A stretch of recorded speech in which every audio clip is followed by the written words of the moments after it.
Good day, everyone. Chapter 1, Defining the Self, Personal and Developmental Perspectives on Self and Identity. For today's reporting, the following individuals are the reporters from Group 1: Aligar Besruel, Arguanon Gia, Benjola Jandale, Tablo Marish Jane, Ihorango Ashley Nice, Mansing Mario Faith, Pedrosa Macpherson, Plomo Leo James, and Sinadhan Christian Dale. To begin our discussion, let us first understand what this chapter is all about. Chapter 1 focuses on defining the self, particularly from personal and developmental perspective. The concept of the self refers to how we understand who we are, our thoughts, emotion, beliefs, values, and identity. From a personal perspective, the self is shaped by our individual experiences, choices, and reflection. From a developmental perspective, the self is not fixed. It develops and changes as we grow, learn, and interact with other people and our environment. This means that who we are today may not be the same as who we were in the past, and it may still change in the future. Understanding the self helps us become more aware of our strengths, weaknesses, and identity. It also helps us understand how our background, experiences, and relationship contribute to our personal growth. Before we explore these ideas more deeply, it is important to reflect on how we currently see ourselves. To help us do that, let us begin with a short icebreaker activity.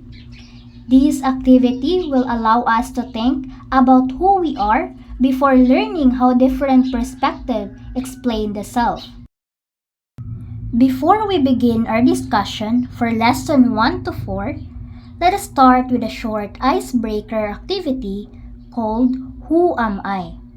The purpose of this activity is to help us reflect on ourselves and to understand that the self is not defined by only one factor.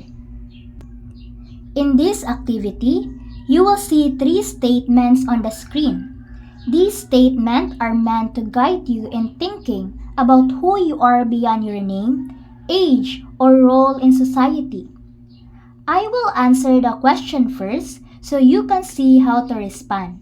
While I am answering, I encourage you to think about your own answers as well. For the first statement, I see myself as a person who is continuously learning and developing through different experiences.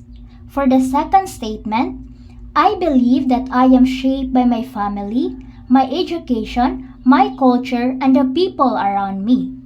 For the third statement, my thoughts, culture, and experiences influence who I am because they affect how I think, how I make decisions, and how I interact with other people. Now, it's your turn. You may answer these questions silently, write them down, or reflect them in your mind. There are no right or wrong answer in this activity because each person experiences and perspectives are different. This icebreaker shows us that the self is complex. Some of us may focus on our personal beliefs, others on our emotion, social relationship, or cultural background. This means that the self can be understood in many ways, not just one. As we go through lessons 1 to 4, we will learn that the self can be studied from different perspectives: philosophical, psychological, social, and cultural. Your answer in this activity already reflect this perspective, even if you may not realize it yet. Before we start our main discussion, let us first have a short pre-activity or pre-test called Before We Begin. This activity is not graded. Its purpose is to check your initial understanding and opinions about the self. Please read each question carefully. You may choose the best answer, answer briefly, or simply reflect on your response. I will read the question and I will give you a few seconds to think about each one.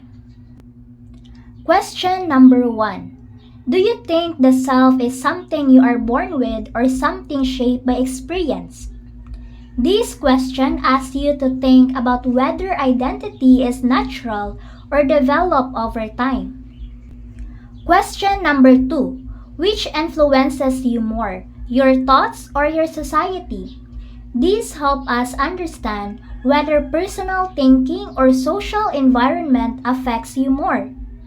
The third question. True or false? The self never changes. These check your beliefs about whether identity is fixed or flexible. Question number 4. True or false? Culture has no effect on identity. This focuses on the role of culture in shaping who we are. Question number 5. Write one word that best describes you. This allows you to personally define yourself in a simple way. Please keep your answer in mind as we proceed with our lesson. Your answers will help you see how your ideas about the self may change or deepen after the discussion. Later, you will realize that these questions are connected to different perspectives of the self. Now that we have completed our pre-activity, let us look at the objective of this lesson. This objective will guide what we are expected to learn and understand.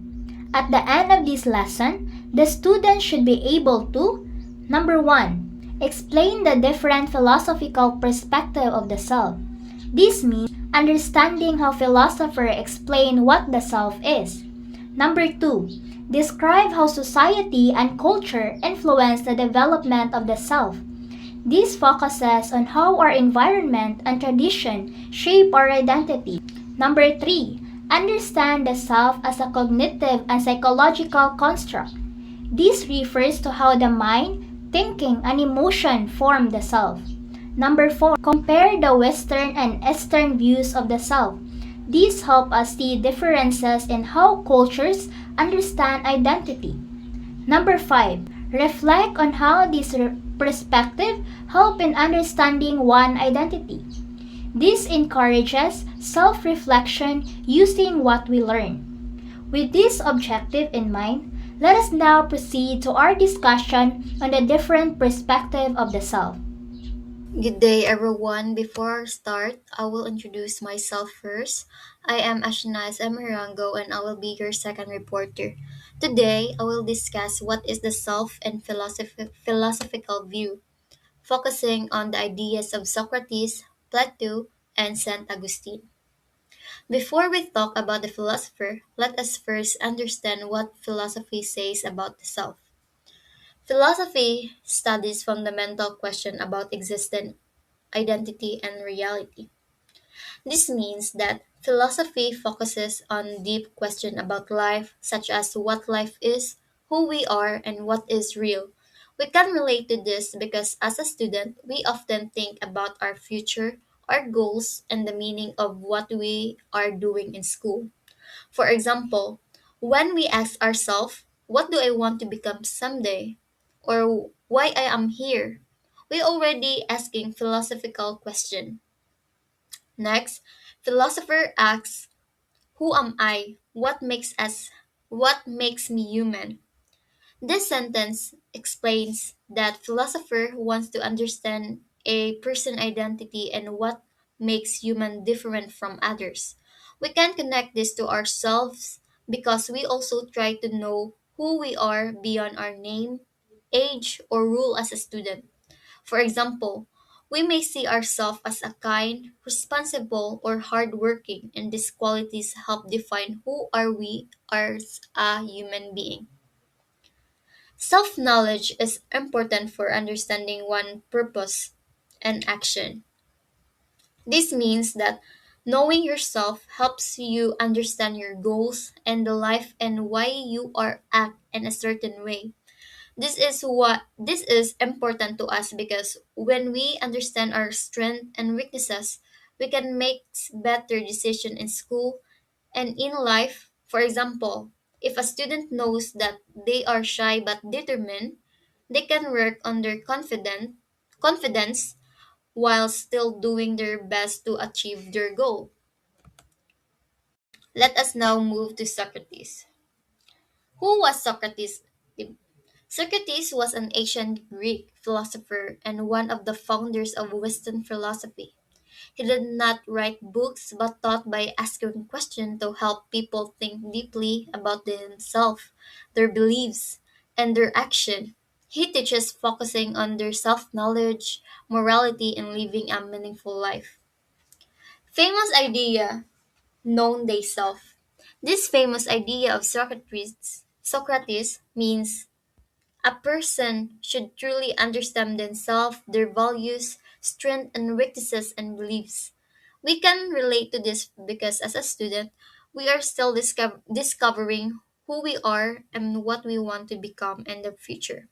For example, when we reflect on our mistakes and learn from them, we already practicing knowing ourselves. The self is composed of body and soul. According to the Socrates, the self is not only the physical body but also the soul, which includes the mind, character, and values. We can connect this to our lives because taking care of ourselves is not just about appearance but also about being a good person. Next, a meaningful life comes from a self examination and moral reflection. This means that life becomes meaningful when we reflect on our action and think about what is right or wrong. We experience this when we stop and think before making decisions, especially in school or with friends. For example, choosing honesty instead of cheating. Choose moral reflection. The unexamined life is not worth living, according to Socrates. This quote means that life has little value if we never reflect on our actions and choices. We can relate to this because reflection helps us grow and improve as individual. For example, as a student who learns from failures and tries again in living a more examined and meaningful life, right? Next is Plato, the student of Socrates.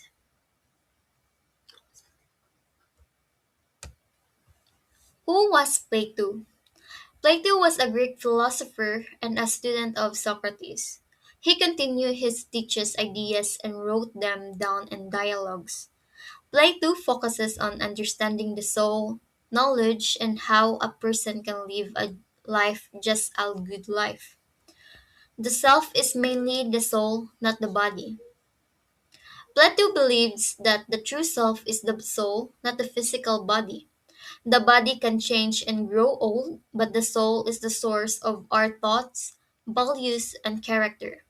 We can relate to this because what truly defines us is not our appearance, but how we think and act. For example, Annie is as a student may not be perfect physically, but having good values and discipline shows their true self. They have three parts: it's rational, spirited, and appetitive, meaning rational thinking and reasoning. The rational part of the soul is responsible for thinking, analyzing, and making wise decisions. We use this part when we study, solve and problems, or thinking before acting.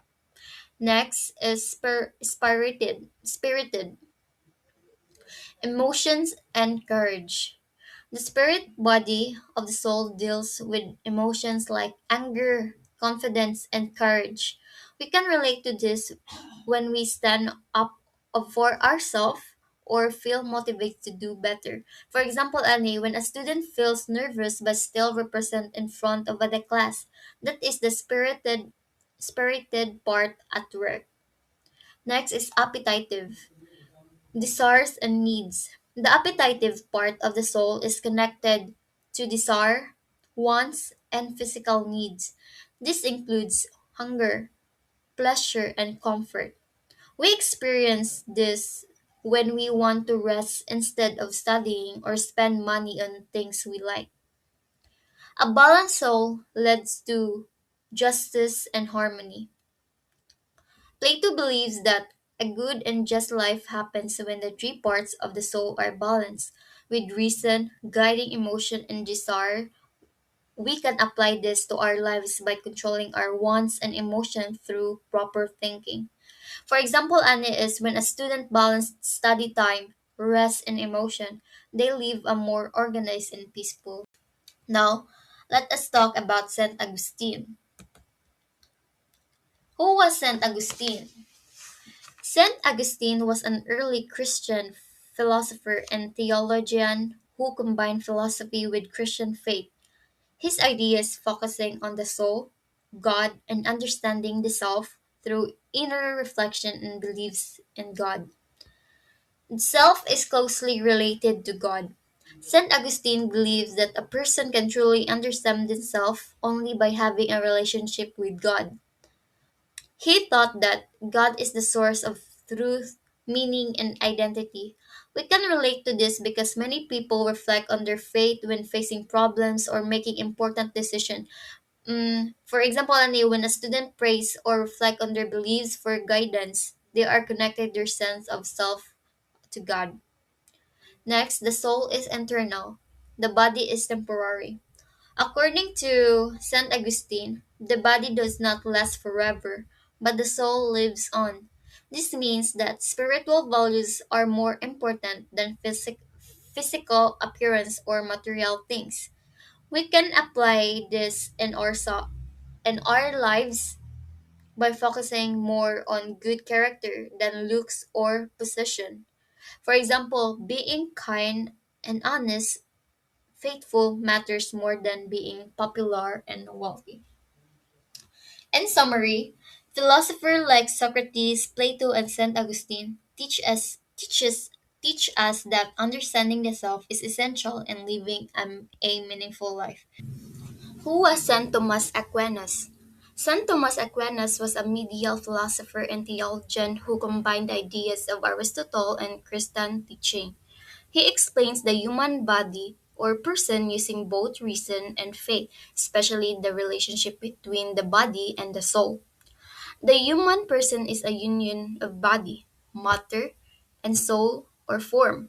St. Thomas Aquinas believes that a person is made of both body and the soul, and they work together as one. The body is the physical part we can see, while the soul gives life, thinking, and understanding.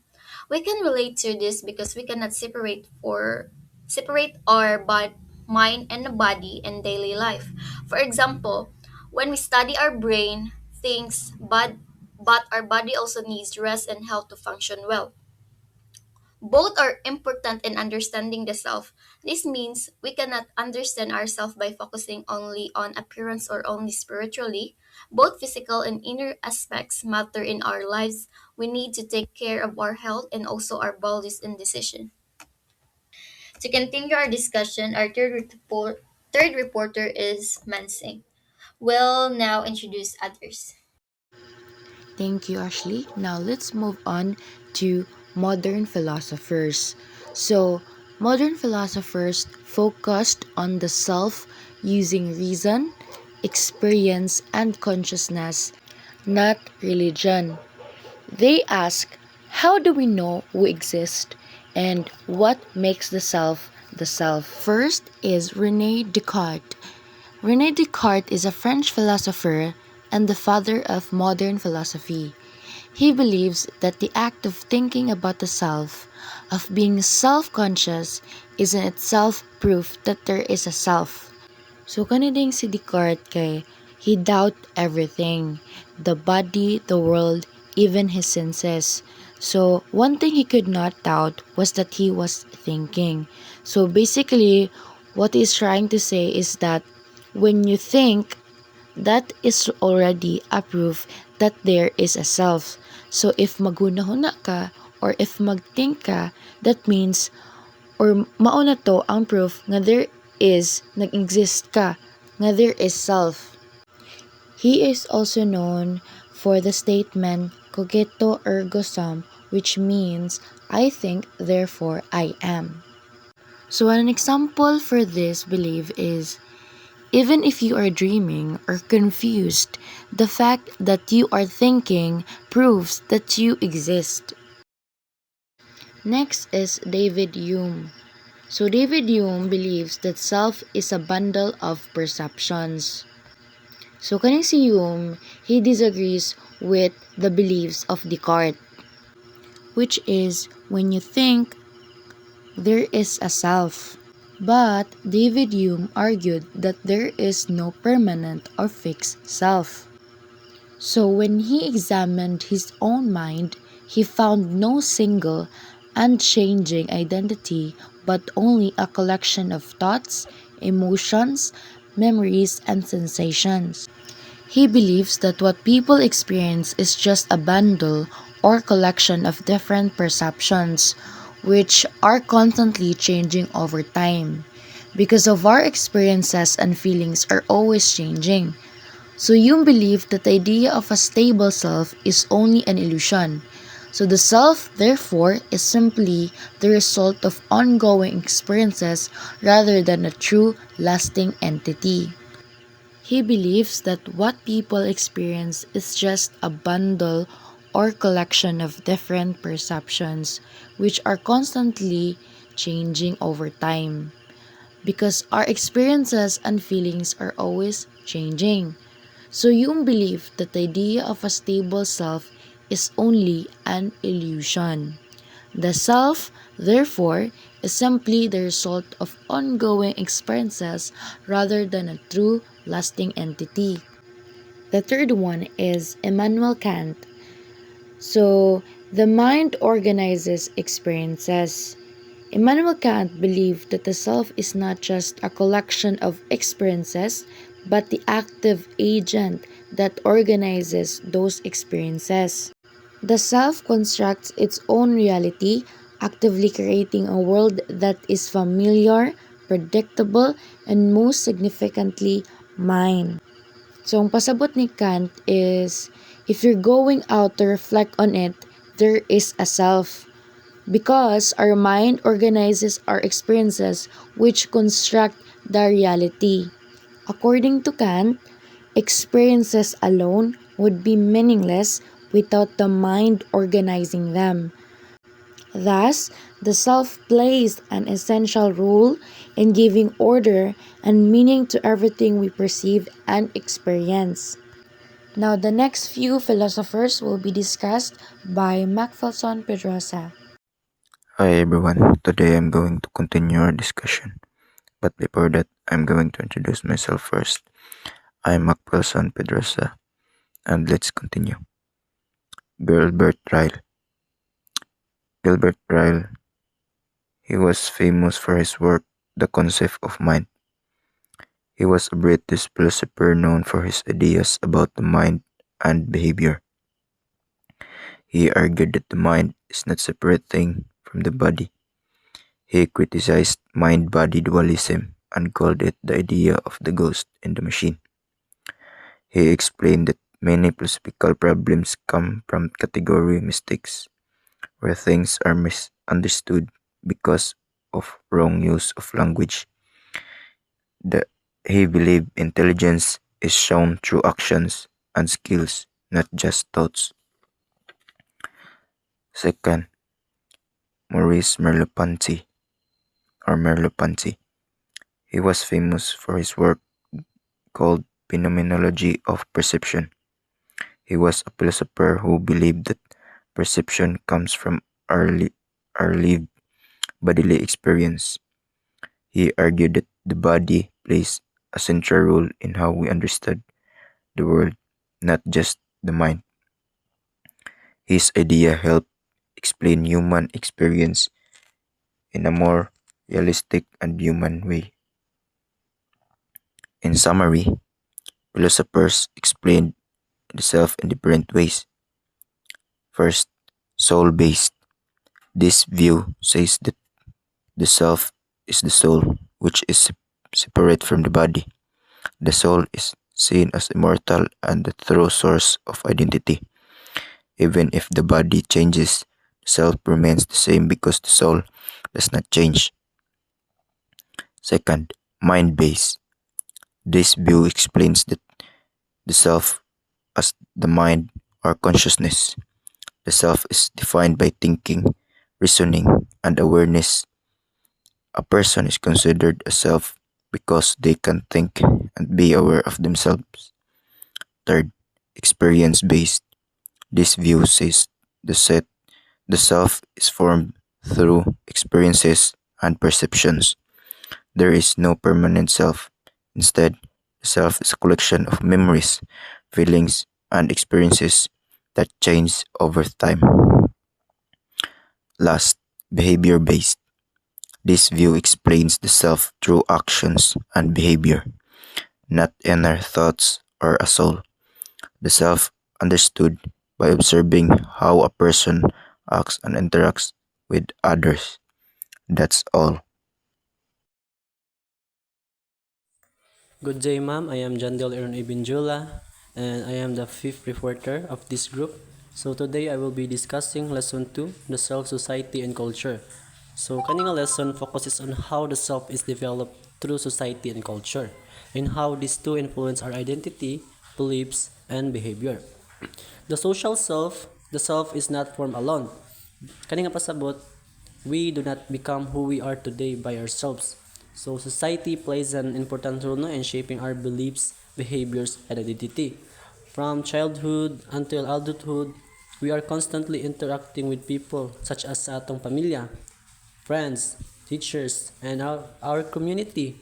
So kani nga interactions influence how we think and how we act and how we see ourselves. Although every individual is unique and distinct, the self is still shaped by others. Bisan na lahi ta og personality, society still has a strong influence on our self-development. So next is social construction of the self. So dila ko na siya i-explain og taas-taas kay understandable naman ni siya kaning tulo. So according to social constructivists, the self is formed through social processes. So sa one, kay number one, the self is dynamic and changing. Like the self is not fixed or permanent. Like as we grow older and experience different situation, gali, our identity also changes. Like, for example, our beliefs and attitude may change based on our experience in school, at home, or in society. So, kaning kaduha, identity develops through interaction. So, our identity develops through interaction with other people, like through social relationship and communication. We learn more about who we are and the feedback we receive from others to help shape our confidence, values, and self-image. So, ang kaning katulo, language and communication like play a major role. So, language and communication are very important and shaping the self. So, the words we hear and the way people communicate with us can affect our self-esteem, emotion, and identity. So, maong nga important kaayo ang positive communication. So that's all for social construction of the self. So next we have culture and identity. So culture plays a very important role in us shaping ourselves, no, our identity. So it is one of the main reasons why people think, act, and behave differently. So culture includes values. So these are things that we consider important in life, such as respect, honesty, and responsibility. Next is tradition. These are practices and costumes that are passed down from one generation to another, like celebrations, rituals, and family practices. And next is beliefs. These are ideas or principles that we accept as true, which guide our decision and action. Norms. These are rules and expectation in society that tells us what is acceptable and unacceptable behavior. So because of this culture, we learn how to think, act, and see ourselves and others. So for example, the culture we grow up in this teaches us how to respect, how to communicate with elders, and how to interact with others in society. So mao ni nga culture nga help us guides our daily behavior and social relationship. So isa in short pa, cultures help us shape our identity, our values, and our way of life. So that's all for my report. Thank you for listening. Hello po, hello guys. I'm Leo James Plumoday and this is my part sa mong reporting and I'll be the one to discuss the self and the culture. But first, let's have Marcel Mauss. Who is Marcel Mauss? He is a French anthropologist. He's the one who said that every self has two faces, which is the moi and the persone, or the person. First is the moi. It is a personal inner identity. When we see moi, it is our biological givenness kung unsa ang anaa nato ba or unsa ang nakita nimo sa imong kagalingon. Unsa ang ma-describe nimo ba sa imong kagalingon. Meaning physical characteristics siya. Example na like you are tall, short, pretty, or unsa pa na diha. Or unsa ang describe nimo sa imong kagalingon. Muna siya ang moi. When we say person, social roles shaped by society. Meaning, it is a social aspect in a particular institution or situation. Mura siya social mask na to ba sa atong real face or mood according sa situation. Example niya kay like you're happy kay tungod ang kato nga situation ang naghatag og kalipay nimo. You are serious kay tungod dapat ka nga seryoso ato nga situation. You are angry kay tungod nakasuko ka to.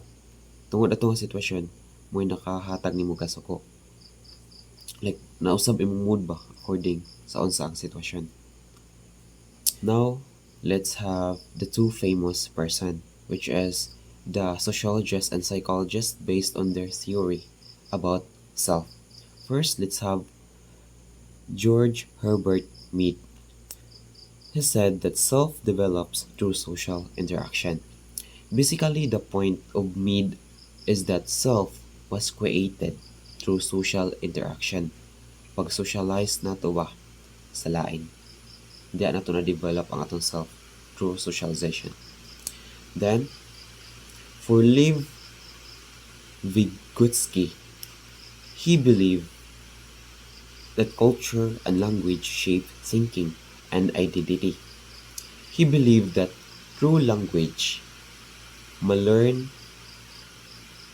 through language mas ma-learn nato or sa human ang atoang self. The key nga atong ma-learn ang atong self is through language. Muna ang gi-believe ni Lev Vygotsky. Yes. Then let's proceed to the summary. Society and culture play a vital role in shaping the self. Identity is not fixed. It involves true interaction. Well, society and culture are like the environment we grow in. Mga siyang environment ba? They teach us what's important, how to act, and what it means to be part of our group. Kung unsag, kung ang society and culture kay mura siyang environment na makaibaw ta kung unsa ang importante. Unsa siya ka important para sa tuwa. Then for the identity, for this one, identity is not fixed. It involves true interaction. Ang meaning ani, our sense of who are we or identity isn't set in stone. Isn't set in stone. It changes when we meet new people, have different experiences, and learn new things according sa world or sa people nga itong meet. It means nga ang identity is always ma-change gyud siya according sa kung sa ang sitwasyon. Depende. Depending. Depending po siya sa situation o sa person na itong ma-meet. Kaya tungod kita'y makaton atong person. For the lesson 3, the self as cognitive construct. Psychological view of the self. The self is mental construct. Number 2, it includes thoughts, beliefs, and self-awareness. Number three, psychology focuses on how we perceive ourselves. The self isn't something special. The self isn't something special or physical. What special the most? It is a mental idea made up of our thoughts. Actually, ang self dili ra siya ga-define sa atong physical. It really defines ang special gid sa self is ato aging mental. Kay tungod it made up our thoughts, beliefs, and awareness we have ourselves as individuals. Self dili ra kay magmatter sa physical, it also matter sa atong mental. Unsa ang atoa. Psychology studies how we form and see the sense of self. According to psychologists or mga psychologists, we form kay tungod sa atong sense for ourselves. And then po, that's all. And um, I'll be leaving the rest for Christian Dels and Adhan to delve about this topic more. Thank you. Hi everyone, let's now talk about William James.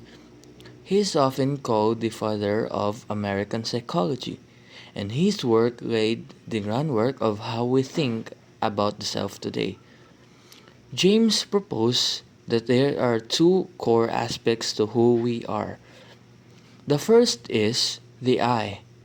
This is the active, thinking part of the self. It's you right now, the one who's listening, deciding what to write down, and processing everything we're talking about. It's the doer and thinker that engages with the world around us. The second is the me.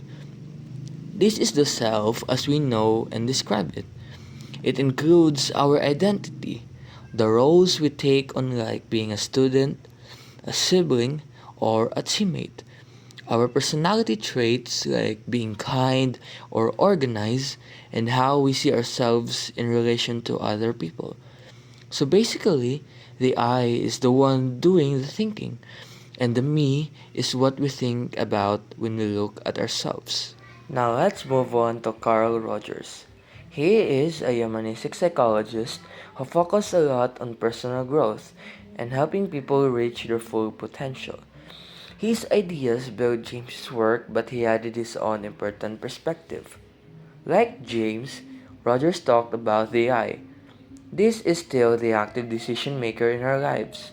It's the part of us that chooses our paths, decides what values to live by, and acts on what matters to us, like picking which subject to focus on or who we want to spend time with. Then there's the me, which Rogers called our self concept. This is a set of beliefs we hold about our abilities, our worth, and our place in the world. Things like I'm good at working with others or I struggle with public speaking. But what Rogers really emphasized is that a healthy sense of self depends on self acceptance. That means embracing both our strengths and the areas where we can grow, instead of judging ourselves harshly against what we think we should be. It's not about being perfect, it's about knowing who you are and being okay with that. Let's take a closer look at two key terms that tie all these ideas together, which is self concept and identity. Self concept is the mental picture we hold of ourselves. It's how we see our skills, our appearance, our personality, and our relationships. For example, you might think I'm pretty good at math, or I'm someone who cares a lot about my friends. That's your self concept at work. Identity is broader and more enduring than self concept. It includes our roles, our core values like honesty or fairness, and the defining characteristics that connects us to groups or communities, like being from the Philippines, being part of a sports team, or identifying as a creative person. Here's the important part. Neither self concept nor identity just appears out of nowhere. They are shaped by our experiences. Things like winning a contest, overcoming a fear, or even making a mistake and learning from it. They are also shaped by social feedback, what our family, friends, teachers, and even people in our community tell us about who we are and what we're capable of. Speaking of social feedback, let's talk about how the world around us shapes our sense of self. We don't exist in a bubble, so it makes sense that other people in our environment have a big impact on who we become. There are three main ways this happens. First is feedback. This includes both positive input, like a compliment on a project you worked hard on, and constructive feedback, like a teacher pointing out how you could improve an essay. Positive feedback can boost our confidence and helps us see what we're good at. Like constructive feedback helps us grow and refine our self understanding. Second is relationships. The people we care about and spend time with helps us define what's important in life and how we see our place in the world. For example, if you're part of a close knit family, being supportive might become a really important part of who you are. Or if you have friends who love music, you might discover that sharing or making music is a big part of your identity too. Third is social expectations. Cultural norms, community values, and even broader societal trends can influence how we think about ourselves and what we strive for. Here in the Philippines, for instance, family is often a central part of life for many people, and that value can shape how we see our role in our own families and communities. Alright, let's wrap everything up to tie all these ideas together. The big takeaway is this: the self is not something we're born with, it's constructed through our own thinking, our reflection on what we've been through, and our interactions with other people in the world around us. For example, when you take time to think about a mistake you made, you are refining how you see your decision making skills. When you talk through a problem with a friend, they might give you a new perspective that changes how you think about yourself. And here's the other key point: our sense of self changes as our experiences change. As we grow up, start new schools, learn new skills, or even move to new places, what felt important to us before might shift. We might discover new parts of our identity or realize that some things we thought defined us aren't as important anymore. So, to put it all together, from James and Rogers' ideas about the I and me to how self concept and identity are shaped by our society, we don't just have a self, we build it over time and we keep growing and changing as life moves forward. Good day, everyone. My name is Maris Jane Dablo, Group 1.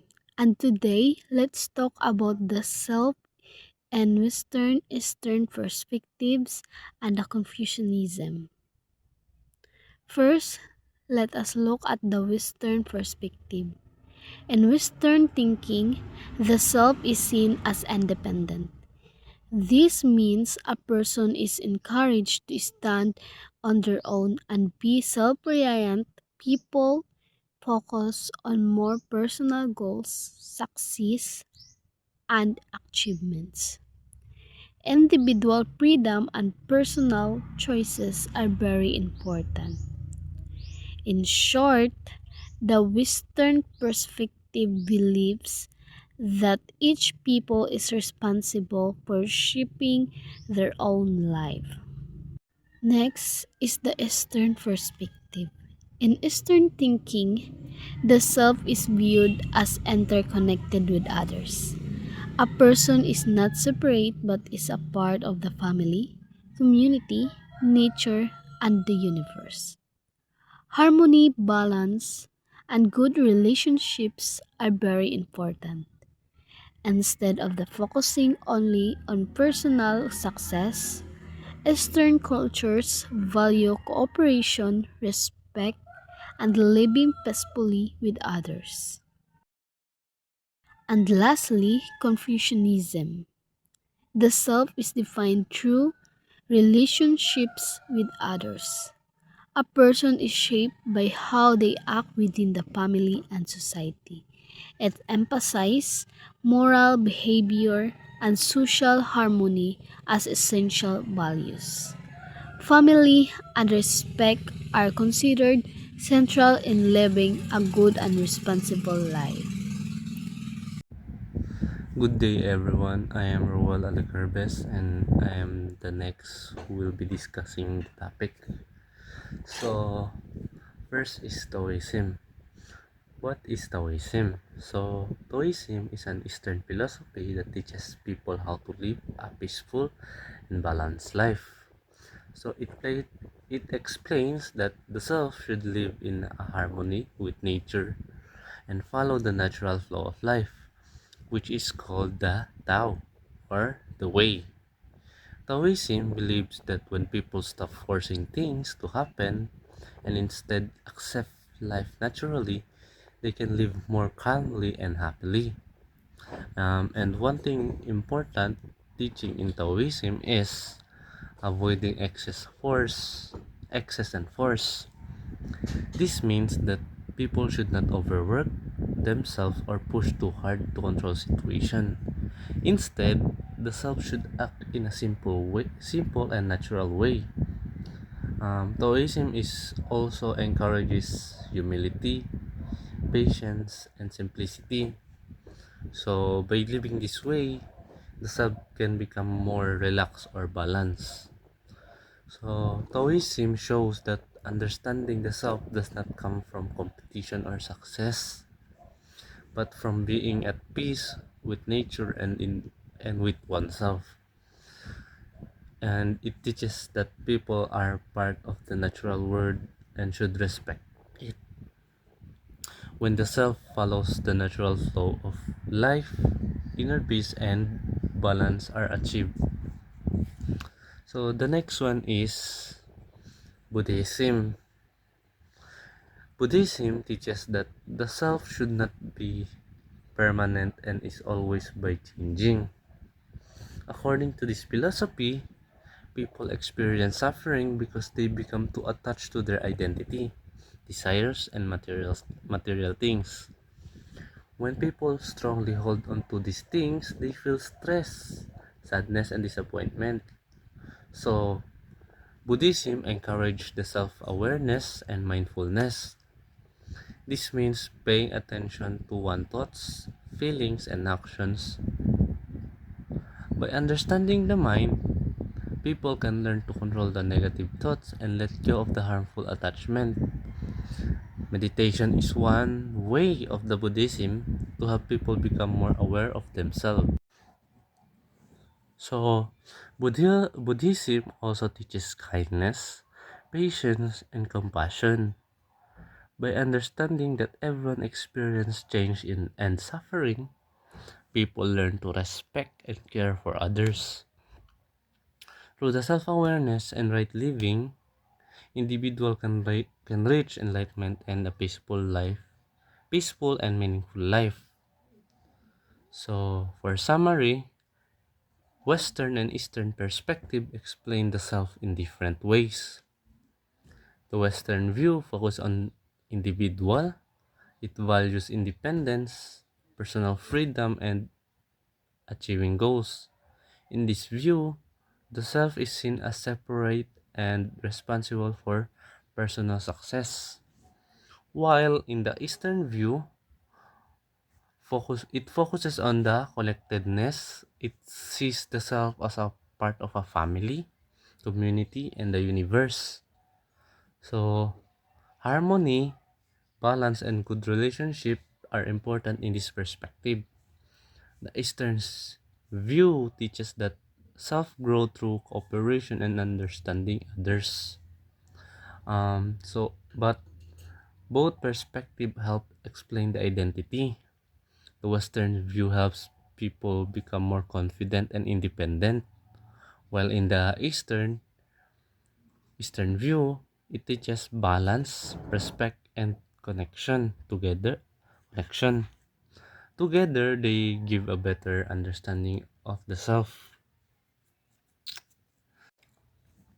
For the overall summary of our topic, the self can be understood through different perspectives, such as philosophy, society and culture, psychology, and cultural traditions.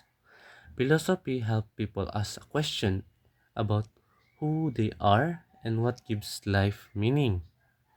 Society and culture shape the self through family, tradition, values, and social experience, while psychology focuses on thoughts, feelings, and self-awareness.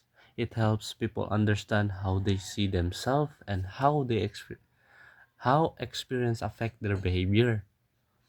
In cultural tradition, including Western and Eastern philosophy, gives different views on identity and personal growth. By understanding all these perspectives, individual can develop stronger self-awareness and clearer sense of identity. This helps people understand themselves better and improve their relationship with others and live more balanced and meaningful lives. So that's all for my topic. Thank you guys. All right, that concludes the reporting of Group 1. Now that we are done discussing the report, let us assess what you have learned through a post test. Instead of answering here, a Google Docs form will be provided where you will answer the given questions. Thank you.